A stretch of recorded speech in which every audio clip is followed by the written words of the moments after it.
104.5 The Team, your home for New York sports. One of the men who has actually beat the Patriots, Chris Canty, joining us right now from Humpty, Canty, and Rothenberg. Canty, what happened in Jacksonville? It looked like they were doing everything perfect, and then the Patriots machine started rolling. Well, here's the thing. Nobody is better at halftime adjustments than Bill Belichick, and you could see some of the things that they did in the second half, and particularly the fourth quarter. They were able to recognize some of the coverages, some of the schemes that Jacksonville was using defensively, and Tom Brady does what he does best, lead a game-winning drive to be able to beat that team. But it just doesn't start with Tom Brady. It's the entire team being able to play complementary football in that second half, the plays that they made defensively, Matt Patricia putting more pressure on Blake Bortles and play-action passing, and then you saw what they did in special teams, and Danny Amendola had that key 20-yard punt return, which set up the go-ahead touchdown drive. So it's all three phases working together. In Jacksonville, they had no answers for it. So it's all about the adjustments, offense, defense, and special teams by Bill Belichick at halftime that decided the edge in that game. Jacksonville was able to keep it close. The same can't be said for the Minnesota Vikings. Why was Philadelphia so dominant in their win to get to the Super Bowl? Well, I don't think you can give Doug Peterson enough credit for what he's been able to do in terms of understanding what Nick Foles does well and what he doesn't do well, and then tailoring the game plan accordingly. I thought we saw early that he gave Nick Foles some timing and some rhythm passes, some easy completions. I think it was a part of their strategy to make sure that they took a shot downfield early. That pass that they missed to Torrey Smith, I think that affects the defense in terms of them understanding that the Philadelphia Eagles are willing to take those shots. That opened up opportunities for Nick Foles in that underneath passing game, and then you saw when the defense reacted to that and came up, they were able to hit some deep plays for chunk yardage. Chris Canty with us right now on 104.5 The Team. So early looks. Obviously, you got plenty of time to change your mind or whatever. What do you think is going to happen in the Super Bowl? Well, here's the thing. I think the Philadelphia Eagles will give themselves a really good chance to keep this one close if their defensive line is able to get 10-plus quarterback hits. So sacks, hits on the quarterback. If you can affect the timing of that Patriots passing game consistently, I think you give yourself an opportunity to beat the New England Patriots. And Nick Foles has shown that he does have the ability to help his team to make some of those throws that you're going to need to make in order to beat Tom Brady. He has the ability to do that. So I think that this team is playing with a lot of confidence right now, this Philadelphia Eagles team. And so if they can hit Tom Brady, that defensive front can affect the timing of that passing game and kind of neutralize some of the things that they do offensively.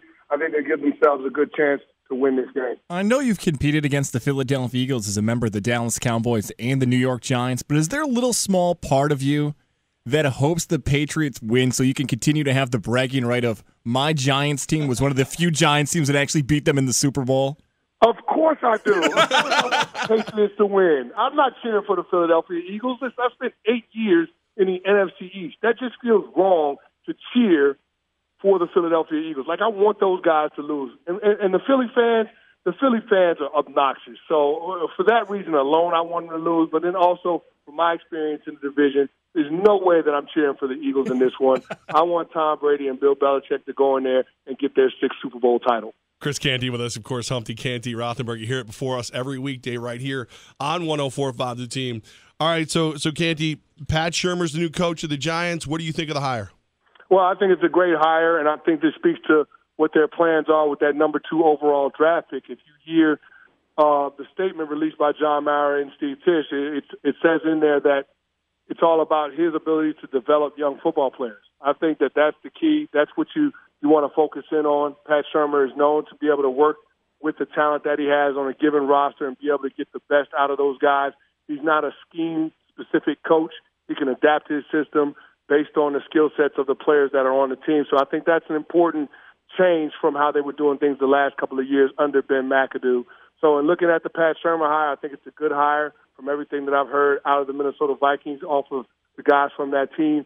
They love Pat Shurmur. They respect him. So I think that's one of the important things as well, somebody that can stand in front of that team and command the respect of those guys in that locker room, because it was clear to me last year that Ben McAdoo had lost that team. He had lost institutional control, and the new head coach has got to get that back. And now already he's making moves. The defensive coordinator's been hired, but it's not Jack Del Rio. Are you a fan with the hire of the new DC for the Giants as well?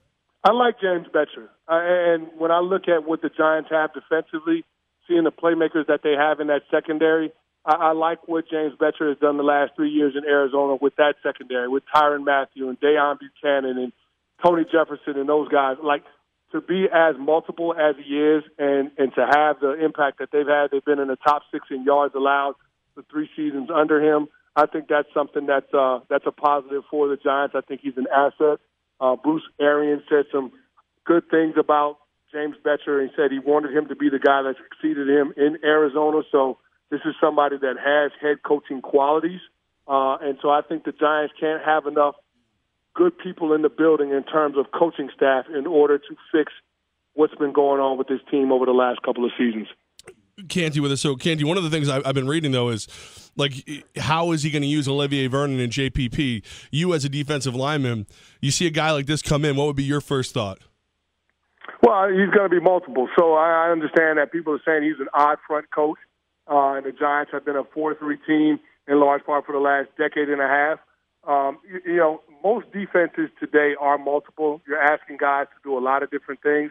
I mean, there was one point during the season where we saw Steve Spagnuolo have Olivier Vernon dropping in coverage on Travis Kelce. Now, it's not the greatest of ideas, but you're asking the guys on your defense to do a lot of different things. I don't think James Bettcher will be any different from that perspective.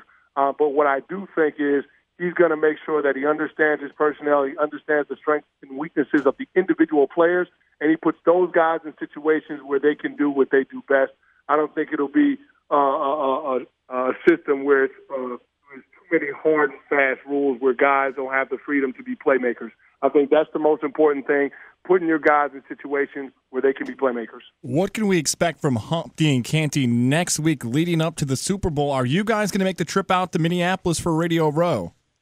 No, we're not going out there this year. So last year, we were down in Houston, but I think we all made the decision that it's in the best interest of the show if we don't go into a blizzard out in Minnesota. So we're going to stay here in New York, and there'll be a lot of Eagles hate while we're on the show next week because nobody in that studio is going to be cheering for the Philadelphia Eagles to beat the New England Patriots. Nobody. Canty, I feel like it's going to be a whole different conversation this time next year with Atlanta.